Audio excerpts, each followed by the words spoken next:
Guys welcome to only IAS. Guys जैसा आप सभी जानते हैं प्रीलिम्स की डेट बहुत नज़दीक आ चुकी है और अभी तक आप सभी लोगों ने कम से कम पिछले 3 से 4 सालों के प्रीवियस ईयर क्वेश्चंस तो अटेम्प्ट कर ही लिए होंगे और आपको उसमें एक चीज़ देखने को मिली होगी कि there are hell lot of unexpected questions. Okay, और इवन अगर आप देखें 2017, 18, 19, 20, 21 मतलब जो अनएक्सपेक्टेड क्वेश्चंस की जो संख्या है, जो नंबर है, वो लगातार बढ़ते जा रही है। Okay, so in this video we will be discussing how to attempt successfully these unexpected questions. Okay guys, प्रारंभ 1 2023 के लिए चालू हो चुके हैं। आप उसमें एडमिशन ले सकते हैं जिसमें आपको pre plus mains plus interview तीनों की प्रिपरेशन करवाई जाएगी, जिसमें first of all you will get video lectures NCERT के हो, प्री और मेंस के हो, मीन्स बूस्टर टॉपिक्स हो, current affairs, weekly current affairs, everything will be provided including the CSAT lectures.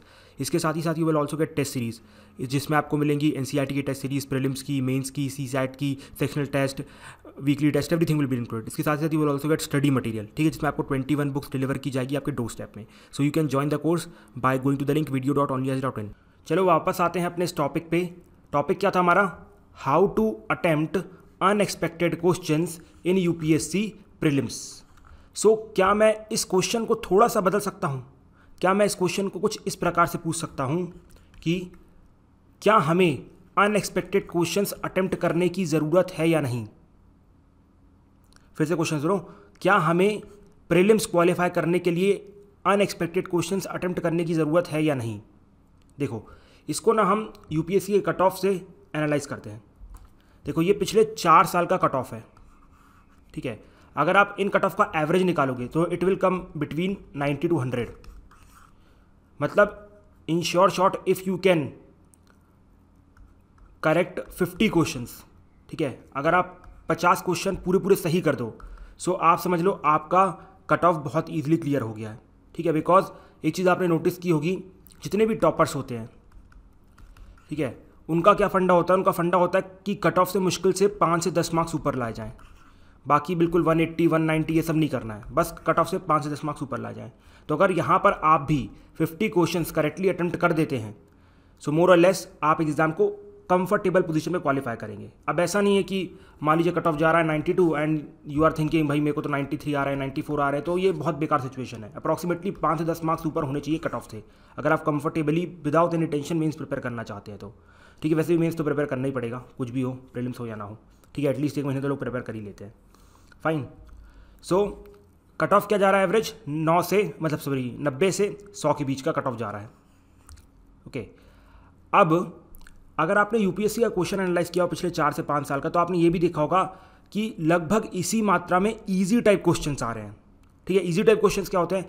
Easy type questions वो होते हैं जो लगभग हर बुक में अवेलेबल होते हैं, हर कोचिंग वाला पढ़ाता है और हर एक सीरियस एस्पिरेंट को पता होता है। जैसे एग्जाम्पल के तौर पे, स्पीकर अपना रेजिग्नेशन किसको देता है? डेप्यूटी स्पीकर को। डेप्यूटी स्पीकर किसको देता है? स्पीकर को। Then what are the 5 rates? देन इसके बाद एक्सेप्शनल पावर ऑफ गवर्नर। ये सब बहुत ईजी चीज़ें हैं जो हर कोई पढ़ाता है, चाहे कोचिंग हो, चाहे बुक्स हो, चाहे कुछ भी हो, और इवन हर एक सीरियस एस्पिरेंट को पता होता है। अगर आपको अभी तक भी ये नहीं पता है तो then you are not coming in the serious category, and I hope you all are coming in the serious category जो भी इस वीडियो को देख रहे हैं और 2022 का एग्जाम दे रहे हैं। अगर 2023 का दे रहे हैं तो इट्स गुड एंड फाइन भाई, अभी तो नहीं पता होगी, but with studies you will come to know, ठीक है। तो जैसे कि आप देखिए, हर बार इट इज़ लाइक अगर आप 5 साल का पेपर एनालाइज करें तो यू विल नोटिस कि अप्रॉक्सीमेटली 40 क्वेश्चंस ईजी टाइप में होते हैं। अब देखो, मैं आपको 2020 का पेपर दिखाता हूँ, ठीक है। ये देखो 20 सेकेंड क्वेश्चन पढ़ो। ये देखो, क्वेश्चन ये बोल रहा है आइडल ऑफ वेलफेयर स्टेट कहाँ पर मेंशन है? सिंपल सी बात है भाई, डीपीएसपी में। इजी टाइप क्वेश्चन, अगर ये नहीं पता तो भाई फिर आपने पढ़ाई नहीं की है, ठीक है। इसके बाद ये देखो, the constitution of India defines it's basic structure in terms of federalism, secularism. कहाँ डिफाइन किया कॉन्स्टिट्यूशन ने? कहीं लिखा है? भाई सुप्रीम कोर्ट की खुद की इन्वेंशन है, केशवचंद्र भारती केस की, ये हर एक बच्चे को पता होना चाहिए। सेम वे इसको देखो, the preamble to the constitution of India, a part of the constitution but has no legal effect. Supreme court ने कई बार अपनी जजमेंट में बोला ऐसे। तो भाई ये सब ईजी चीज़ है जो हर एक यूपीएससी एस्पिरेंट को पता होनी चाहिए। जैसे पार्लियामेंट्री फॉर्म ऑफ गवर्नमेंट क्या होता है, नहीं पता तो भाई आपने पढ़ाई क्या की है, ठीक है। तो these are called as easy type questions, जो कि जिनका अगर आप नंबर देखोगे तो it will be between 35 to 40 questions. मतलब अगर आप इन 40 क्वेश्चन को करेक्टली अटेम्प्ट करते हैं तो you will get around 80 marks. ठीक है, अब आपको कितने मार्क्स लाने हैं? सिर्फ और सिर्फ 30 मार्क्स ऊपर लाने हैं, मतलब 15 क्वेश्चन सही करने हैं। और 15 क्वेश्चन कितने में सही करने हैं? क्यों मैं 15 क्वेश्चन बोल रहा हूँ, पहले ये इसका फंडा समझो। देखो, आपको पता है कुछ लोग के बारे में आपने सुना होगा कि भाई कुछ लोग लगातार 6-6 9 अटेम्प्ट तक प्रीलिम्स क्लियर करते रहते हैं, मतलब उनको प्रीलिम्स में कभी कोई डिफिकल्टी नहीं होती है। ठीक है, उनके पास 2 फंडे होते हैं। सबसे पहला तो उनकी पहली मेंटेलिटी ये होती है कि भाई मुझे 180, 170, 160 स्कोर नहीं करना है। क्यों स्कोर नहीं करना है? जस्ट बिकॉज कि अगर आपको 160, 170 स्कोर करना है तो आपको बहुत ही वाइड रीडिंग करनी पड़ेगी, बहुत वाइड, मतलब 3-3 मैगजीन्स पढ़ रहे हैं करंट के लिए, 2-2 न्यूज़पेपर पढ़ रहे हैं, फिर एक ही सब्जेक्ट के लिए 4-4, 5-5 बुक पढ़ रहे हैं। तो इस तरीके से आप 150, 180 स्कोर करोगे। ठीक है, बट ये जो हर बार क्लियर करते हैं वो लोग एक चीज़ बहुत अच्छे से जानते हैं कि वो लोग भले 100 स्कोर करें और कट ऑफ 95 जाए, या फिर वो लोग 180 स्कोर करें, उनको मेंस लिखने मिलेगा ही मिलेगा। ठीक है, 100 मार्क्स वाला बंदा भी मेंस लिखेगा, 180 मार्क्स वाला बंदा भी मेंस लिखेगा, तो क्यों ना 100 लाया जाए? बिकॉज प्रीलिम्स क्वालिफाइंग है, यहाँ पर ले भी आए तो कुछ नहीं कर लोगे यार, मतलब सिर्फ मेंस लिखने का मौका मिल जाएगा। 180 वाला भी लिखेगा, 100 वाला भी मिलेगा। अब देखो, ये टीना दाबी की मार्कशीट है ये। ठीक है, लोग क्रिटिसाइज करते हैं टीना मैम को, नो डाउट, कि भाई रिजर्वेशन लिया, रईस थे माँ बाप, उसके बाद रिजर्वेशन लिया, हम उस चीज़ से अलग हट रहे हैं। ठीक है, आप कमेंट में ये मत लिखना चालू कर देना, अरे सर उसको रिजर्वेशन मिल गया तो रिजर्वेशन छोड़ देना चाहिए था, माँ बाप रईस थे, ब्ला ब्ला। भाई क्या फ़र्क पड़ता है? कुछ फ़र्क पड़ता है भाई? She is an IAS। आपको भी इन सब चीज़ों से हट के चलना है, रिजर्वेशन हो ना हो भाई कोई फ़र्क नहीं पड़ता। अब उन्होंने आई एक्सपेक्ट की लाइक उनकी sister also got I think 76 marks now, I don't know what is the score of her, but what ever the score, but उन्होंने भी ऐसी ही कट ऑफ से क्लियर किया। भाई डजेंट मैटर, वो उनको एक चीज़ पता थी कि भाई सिर्फ और सिर्फ प्रीलिम्स क्वालिफाइंग है, अगर कहीं से मेरिट बननी है, कहीं से हम IAS बनेंगे तो मेन से बनेंगे, इंटरव्यू से बनेंगे। तो आप ये देखिए टीना मैम के मार्क्स, इंटरव्यू में देखो 195, एब्सोल्युटली फैबुलस मार्क्स। ये देखो पॉलिटिकल साइंस ऑप्शन में 300 मार्क्स, बाकी सब में देखो एवरेजली लगभग 105, 110 के आसपास का स्कोर किया उन्होंने। You are getting this 52.49%। अगर उन्होंने पढ़ा नहीं होता इतना तो स्कोर नहीं कर पाती यार। मेंस में तो कोई चीटिंग भी नहीं होती है, मेंस में तो कुछ रिजर्वेशन ये सब, मतलब बताओ ना, हाईएस्ट मार्क्स है, one of the highest marks है इन लास्ट फ्यू ईयर्स, 52.49%। तो ये उनको पता था। तो ये पहली चीज़ होती है टॉपर की, और जो हर बार एग्जाम क्लियर करते हैं कि भाई हमें प्रीलिम्स में क्वालिफाई करना, जिसको जो बोलना है बोल ले, तो हमें कोई फर्क नहीं पड़ता है, लोग बोलेंगे, लोगों का मुंह है। ठीक है, अभी भी लोग कमेंट सेक्शन में कुछ ना कुछ लिखेंगे, आई नो दैट। ठीक है, like from last 2 videos I have notice कि पीपल कुछ भी लिख रहे हैं, तो that should not be done. Okay, तो एक चीज़ तो ये हो गई इजी टाइप क्वेश्चन में कि मतलब उनको ये पता रहता है टॉपर्स को कि यार हमें सिर्फ इतना ही स्कोर करना है, तो आपको भी सिर्फ 15 मार्क्स एक्स्ट्रा स्कोर करना है। दूसरा ये रहता है ना कि कभी भी ये जो टॉपर्स होते हैं या फिर जो हर बार क्लियर करते हैं 6-6 बार 7-7 8-8 बार प्रीलिम्स, उनका ये रहता है कभी वो लोग इजी टाइप क्वेश्चन में मतलब मिस्टेक नहीं करते। अगर देखो आप ये क्वेश्चन भी गलत कर दो कि भाई वेलफेयर स्टेट का कॉन्सेप्ट कहाँ मेंशन है, आप लिख दोगे प्रीएम्बल में, क्यों कर रहे हो यार ऐसा? मतलब इतनी पढ़ाई की है, क्यों ऐसा अपना करियर खराब कर रहे हो? तो एटलीस्ट आपको वो 40 के 40 क्वेश्चन सही करने, और यहाँ ही पर टॉपर अपनी सिली मिस्टेक से ये सब कुछ नहीं करते हैं, और ना ही कोई 6-6 बार निकालने वाला बंदा। ठीक है, तो इन शॉर्ट आपको ये समझ में आ गया है कि आपको इजी टाइप क्वेश्चन से लगभग 80 मार्क्स मिल जाएंगे, नो डाउट। अब आपको सिर्फ और सिर्फ 30 मार्क्स एक्स्ट्रा स्कोर करने हैं, मतलब 15 क्वेश्चन करने हैं। अब देखो 60 में से 15 क्वेश्चन करने हैं, मतलब हर 4 में से एक क्वेश्चन सही पिक करना है, सिर्फ हर 4 में से एक क्वेश्चन। यार मतलब कितना आसान हो गया, एक बार आप देखो। लोग क्यों बोल रहे डिफिकल्ट है, सिर्फ 4 में से एक क्वेश्चन पिक नहीं कर सकते क्या? इतनी भी पढ़ाई नहीं की आपने? की है। ठीक है, अगर नहीं भी की है, so now I am going to tell you the solution कि आप उन 4 में से एक क्वेश्चन कैसे पिक करेंगे। वो जो अब देखो, अब जितने भी 60 क्वेश्चन बचे ना आपके सामने, वो सब अनएक्सपेक्टेड है। It's my personal guarantee, it is unexpected. Even जो आपको लगेगा ना, अच्छा ये तो UPSC ने लाइक ये तो मैगजीन में था, इसमें था, उसमें था, ये तो हमने पढ़ा है मित्राक्ष वाला, लेकिन जो स्टेटमेंट्स होंगी ना वो ऐसी जगह से होंगी आपको बिल्कुल भी समझ में नहीं आएगा। Okay, so now I am going to tell you those 3 ways जिससे कि आप उन 15 हर 4 में से एक सही क्वेश्चन पिक कर पाओगे। That is the unexpected question. और याद रखना, हमने इस वीडियो में क्या डिस्कस किया? हमने इस वीडियो में ये डिस्कस किया है कि आप जो इजी टाइप क्वेश्चन है उनको सबको सही करें, लगभग 80 मार्क्स लेके आए, और जो अनएक्सपेक्टेड क्वेश्चन अटेम्प्ट करना है उनको आप 60-60, 50-50, 40,000 अटेम्प्ट नहीं करना है, वो सिर्फ 15 अटेम्प्ट करने, हर 4 में से एक अटेम्प्ट करना है। देखो जितने अनएक्सपेक्टेड क्वेश्चन अटेम्प्ट करोगे उतने आपके चांसेस कम होंगे, बिकॉज वो रियल में अनएक्सपेक्टेड है ना। अब कैसे पता चलेगा वो सही है गलत है? इसलिए उनका नंबर ही कम कर दो, मतलब उनको कम से कम अटेम्प्ट करो जिससे आपको मैक्स टू मैक्स फायदा हो। ठीक है, तो आपको ये समझ में आ गई, ये फिलॉसफी समझ में आ गई ना कि फिलॉसफी क्या होती है जो लोग 6-6 बार अटेम्प्ट करते हैं। चलो ये तो क्लियर है। अब आते हैं कि कैसे इन 4 में से एक क्वेश्चन सही पिक किया जाए, या फिर जो भी पिक कर रहे हैं उसको कैसे सही किया जाए। देखो इसमें सबसे पहली इंपॉर्टेंट चीज़ आती है कॉन्सेप्चुअल क्लैरिटी, ठीक है, आपको हर एक टॉपिक में कॉन्सेप्चुअल क्लैरिटी होनी चाहिए। एग्जाम्पल के तौर पे जो यूपीएससी मेनली पूछे थे, एग्जाम्पल के तौर पे हमारा आ गया इकोनॉमिक्स। इकोनॉमिक्स के अंदर क्या आ रहा है भाई, इकोनॉमिक्स के अंदर आ रहा है रेपो रेट। रेपो रेट बढ़ रहा है तो भाई मनी सप्लाई में क्या फर्क पड़ रहा है, घट रहा है। डेप्रीसिएशन हो रहा है तो भाई इन्फ्लेशन से क्या फर्क पड़ रहा है, प्रीसिएशन होता है इन्फ्लेशन से क्या फर्क पड़ रहा है, ठीक है। ये सब चीज़ें आपको क्लियर होनी चाहिए, बिकॉज यूपीएससी 10 बार 50 बार 100 बार 80 बार पूछ चुका है यार। बाबा आदमी जमाने में पूछ रहा था, अभी भी वही पूछ रहा है, तो आपको इस चीज़ के ऊपर फोकस करना पड़ेगा। अब उसी प्रकार से हिस्ट्री में आता है, हिस्ट्री में बार क्रोनोलॉजी पूछता है कि भाई माउंट बैटन प्लान कब आया था, उसके पहले कौन सा इवेंट हुआ था, गांधी जी का आरटीसी पहले हुआ था कि साइमन कमीशन पहले हुआ था, ये सब यूपीएससी पूछ रहा है। देखो इवन 2020 के क्वेश्चन में एंशिएंट इंडिया से, ये मेडावल इंडिया से पूछा था कि चोला, फिर हमारा पाला, फिर प्रतिहारा, फिर यहाँ पर हमारा फिर पल्लवास। क्यों नहीं पढ़ा आपने? जब पता है यूपीएससी क्रोनोलॉजी पे फोकस कर रहा है तो अपने क्यों क्रोनोलॉजी ध्यान नहीं रखी? क्यों आपने ध्यान नहीं रखा कि पहले भाई प्रतिहारास आते हैं, फिर चोलाज है, फिर ये है, फिर वो है? क्यों याद नहीं रखा? बिकॉज आपने प्रीवियस ईयर क्वेश्चन देखा ही नहीं। अभी मैं आपको प्रीवियस ईयर क्वेश्चन की इंपॉर्टेंस बताऊंगा, तब आपको चलेगा प्रीवियस ईयर क्वेश्चन कितना मैटर करता है, ठीक है। उसी प्रकार से ज्योग्राफी, ठीक है, ज्योग्राफी के कॉन्सेप्ट की बात करते हैं। यहाँ पर ड्यू फॉर्मेशन इंपॉर्टेंट है, यूपीएससी एक दो बार पूछ चुका है। रिवॉल्यूशन से क्या क्या इंपैक्ट पड़ता है, रिवॉल्यूशन से सीजन होते हैं कि भाई कुछ और पड़ता है, एक्लिप्स पड़ता है, क्या पड़ता है, रोटेशन से क्या होता है, ये सब कॉन्सेप्ट आपको कहाँ से मिलेंगे, कहाँ से पढ़ना है भाई? यूपीएससी प्रीवियस ईयर क्वेश्चन समझा लो। जब आप प्रीवियस ईयर क्वेश्चन देखोगे तो आपको साफ साफ समझ में आएगा कि यार ये तो यूपीएससी पूछ चुका है और बार बार वही चीज़ रिपीट कर रहा है, ठीक है, समझ में आया?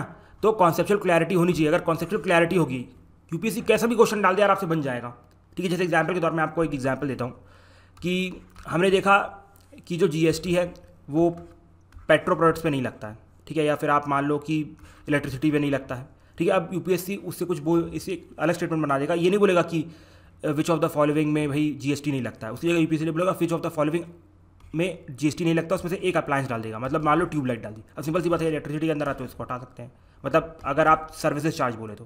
वैसे तो प्रोडक्ट है तो उसके ऊपर लगेगा ही लगेगा, नो डाउट। बट आप समझ रहे ना यूपीएससी किस प्रकार से आपके कॉन्सेप्ट्स को चेक करता है, ठीक है। तो अगर आपके कॉन्सेप्ट क्लियर है यहाँ पर, तो I am damn sure you are going to do that question, ठीक है। तो ये चीज़ हो गई कॉन्सेप्चुअल क्लैरिटी। अब आते हैं हम प्रीवियस ईयर क्वेश्चंस पे। देखो अब आपको इंपॉर्टेंस बताता हूँ एक बार। वैसे तो I have taken a separate video on previous year question, but फिर से मुझे यहाँ पर बताना पड़ेगा ये प्रूव करने के लिए कि 15 में से हर एक क्वेश्चन कैसे अटेम्प्ट हो सकता है, ठीक है। See regarding previous year question I will tell you one thing कि अटेम्प्ट 1979 से लेके 2021 तक all previous year question of UPSC CSC and 2010 से लेके 2021 तक CDS plus NDA plus CAPF के क्वेश्चन आपने अटेम्प्ट करने हैं। अब मैं ऐसा क्यों बोल रहा हूँ, चलिए प्रूव करते हैं। ये देखो, ये देख रहा हूँ यूपीएससी के प्रीवियस ईयर क्वेश्चन हैं। ग्रीक साकास पूछ चुका है, ग्रीक साकास फिर से पूछ रहा है। क्यों पूछ रहा है? कोई और पूछने को नहीं है क्या? और भी डायनेस्टीज नहीं थी इंडिया में, तो तीसरी डायनेस्टीज है, क्यों पूछ रहा है? बिकॉज यूपीएससी यहाँ पर दिखाने की कोशिश कर रहा है कि भैया हमारा हर एक एग्जाम के लिए सेम टाइप ऑफ क्वेश्चन है, बस हम लेवल चेंज कर रहे हैं, ठीक है। हम सिर्फ और सिर्फ लेवल चेंज कर रहे हैं। ये देखो पहले भी पूछ चुका है कनिष्का, अशोका पूछ चुका है, देखो यहाँ पर अशोका, समुद्रगुप्त। ये देखो क्या ज़रूरत है पूछने की? कुछ और नहीं है क्या आपके पास? है, हम बस दिखा रहे हैं कि यार आप हम प्रीवियस ईयर क्वेश्चन के आजू बाजू घूम रहे हैं। अगर आप प्रीवियस ईयर क्वेश्चन के आजू बाजू पढ़ोगे तो जो बहुत सारे क्वेश्चन आपको अनएक्सपेक्टेड लगते हैं वो पुराने ही रिपीटेड होते हैं। जैसे एग्जाम्पल के तौर पे ये देखो, ये 2021 का क्वेश्चन है, आपको पता होगा भावभूति के ऊपर क्वेश्चन पूछा, हस्तिमाला, ये सब क्या है, ठीक है। ये देखो ये सीडीएस 2015 का क्वेश्चन है। भावभूति वर्ड ऑलरेडी यूपीएससी पूछा था। अगर आप एक बार इसकी रिवर्स इंजीनियरिंग कर देते तो आपसे वाला क्वेश्चन बन जाता, बिकॉज आप एक बार भावभूति डालो गूगल में तो ऑटोमेटिकली प्ले राइट आ जाता है। तो बस ये आपको ये टिक करना था, आपको सिर्फ एक वर्ड पता होना चाहिए। यूपीएससी ने बाकी वर्ड सिर्फ और सिर्फ आपको उल्लू बनाने के लिए किए थे। तो देखो ये इंपॉर्टेंस होती है प्रीवियस ईयर क्वेश्चंस की, ठीक है। अगर आप प्रीवियस ईयर क्वेश्चन करोगे ना, बहुत सारे जो आपको अनएक्सपेक्टेड क्वेश्चन लगते हैं कि भाई कहाँ से आ गया वर्ड, कहाँ से आ गया। ऑलरेडी यूपीएससी अपने बाकी एग्जाम्स में पूछ रहा है यार, वहाँ पर फोकस करो, वहाँ से वर्ड आ रहे हैं, ठीक है। समझ में आया? तो सबसे पहला भी क्या होता है, कॉन्सेप्चुअली क्लियर रहो, तब आप अनएक्सपेक्टेड क्वेश्चन कर पाओगे, बिकॉज यूपीएससी कैसा भी पूछ दे, कॉन्सेप्ट आपको डन होनी चाहिए। दूसरा, प्रीवियस ईयर क्वेश्चन पे फोकस करो, वहाँ से आपको बहुत सारे वर्ड मिलेंगे। फॉर एग्जाम्पल अभी जो 15 क्वेश्चन मैं बोल रहा हूँ, 4 से 5 क्वेश्चन तो आपके प्रीवियस ईयर क्वेश्चन से ही सॉल्व हो जाएंगे। ये तीनों एग्जाम के मिला के, एनडीए, सीडीएस, सीएपीएफ और अपना सीएससी 1979 से लेके अभी तक के। तो आप सोचो 15 में से 5 आपने कर दिए, बचे कितने? 10, ठीक है। अब उनके लिए एक चीज़ और बता रहा हूँ, उनके लिए होता है कुछ अनकन्वेंशनल मेथड। आपने इन अनकन्वेंशनल लिस्ट के बारे में बहुत बार सुना होगा। जैसे एग्जाम्पल के तौर पे साइंस एंड टेक में all of the statement correct होती है, ठीक है। इसके बाद जो फैक्ट्स होते हैं, डेटा होता है, डेट्स होती है, मोस्ट ऑफ टाइम गलत होती है, ठीक है। उसके बाद जो जनरलाइज स्टेटमेंट होती हैं वो most of the time correct होती है, ठीक है। तो ऐसी बहुत सारी ट्रिक्स हैं, ठीक है। नॉट ट्रिक्स एक्चुअली ना, ये कोई ट्रिक्स नहीं है ये ना।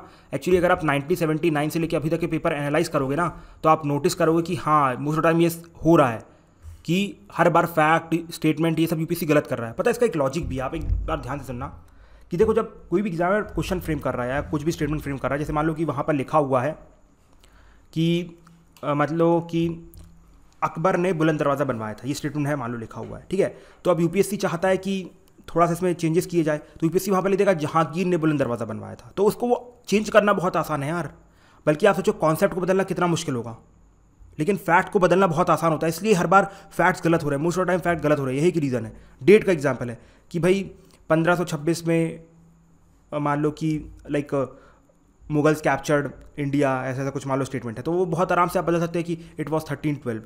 तो उनको बदलना आसान है, इसलिए यूपीएससी बदलता है यहाँ पर आसानी की वजह से। तो आप एग्जाम का माइंडसेट समझने की कोशिश करो, ठीक है। उसी प्रकार से जो स्वैपिंग स्टेटमेंट्स होती हैं, जैसे कि मान लो कि इसने ये किया बट उसने वो नहीं किया, तो हो सकता है कि जिसने किया उसमें नहीं डाल देंगे, जिसमें किया वो हाँ डाल देंगे, समझ रहे हो। तो यहाँ पर बदलना आसान होता है, इसलिए ये सब लॉजिक से सही हो रही है। ये कोई मतलब आप ये नहीं कह सकते हो कि ये कोई ट्रिक है किसी ने बना दिया, ऐसा कुछ नहीं यार। लोगों ने ऑब्जर्व किए इतने सालों से, तब कहीं जाके ये सब चीज़ें निकल के आ रही हैं। अब ये रिस्की होती है नो डाउट, बट आप ये समझिए कि अगर आप 90 to 95 मार्क्स ले रहे हैं, ठीक है, अगर आपने बहुत मेहनत की, आपने 95 मार्क्स ले लिए, आपको एक्स्ट्रा 5 मार्क्स चाहिए। अगर आपको ऐसा लग रहा है कि आप 10 क्वेश्चन में ट्रिक लगा देते हो और 5 में भी सही होगी, तो आप बहुत अच्छी पोजीशन में हो यार। अदरवाइज आप तो 95 में रह जाओगे, वैसे ही घर चलेगा, वैसे ही फेल हो रहा है। तो एटलीस्ट ये ट्राई कर लो, है कि नहीं है। I think you are getting what I am trying to say, कि ये बिल्कुल एक्सट्रीम सिचुएशन में लगाना। अगर आपका साफ साफ 50 क्वेश्चन बन गए, 55 क्वेश्चन बन गए, क्लियर हो रहा है, 110 मार्क्स 100 मार्क्स आ रहे हैं, फिर कोई ज़रूरत नहीं है। कोई ज़रूरत नहीं जो बाकी लोग बोलते हैं 90 क्वेश्चन अटेम्प्ट करो। नहीं यार, सबका अपना वे होता है। हर बार 1000 बच्चे सेलेक्ट होते हैं, अब तो 700-800 हो रहे हैं, बट इस बार 1000 होंगे, तो 1000 डिफरेंट वेज होंगे यूपीएससी तक पहुँचने के, ठीक है। समझ में आ रहा है ना कि what I am trying to saying. तो that's what you have to do. जैसे कि ये देखो, ये मेरा 2020 का क्वेश्चन है, मेरे ही ये क्वेश्चन पेपर है, ओके। देखिए आपको दिख भी रहा होगा, अलग से चीज़ें समझ में आ रही होंगी। तो लाइक ये देखो, ये साइंस एंड टेक के क्वेश्चन है। ये देखो मैंने इसमें डी टिक किया, कार्बन नैनोट्यूब में सही निकला, इसमें डी टिक किया, इसमें डी टिक किया, लेकिन आप देखो इसमें मैंने डी टिक नहीं किया 1 2 3, बिकॉज आप देखो ये स्टेटमेंट देखो, these vaccines have no side effects and cause no allergic reaction. मतलब लिटरली ऐसी कोई वैक्सीन हो सकती है जो बिल्कुल भी एलर्जी कॉज ना करे। भाई हर एलोपैथी दवाई, इवन हर दवाई का कुछ ना कुछ एलर्जी होता है, ठीक है। कुछ का बाद में दिखता है, पहले दिखता है। तो ये स्टेटमेंट रॉन्ग हो जाएगी, इसलिए मैंने इसको रॉन्ग कर दिया। थोड़ा दिमाग भी लगाओ, ऐसा नहीं कि बस लिख दिया तो तुम बिना पढ़े डी टिक कर दो, ऐसा नहीं होता। पढ़ना पड़ता है, फिर सोचना पड़ता है, ठीक है।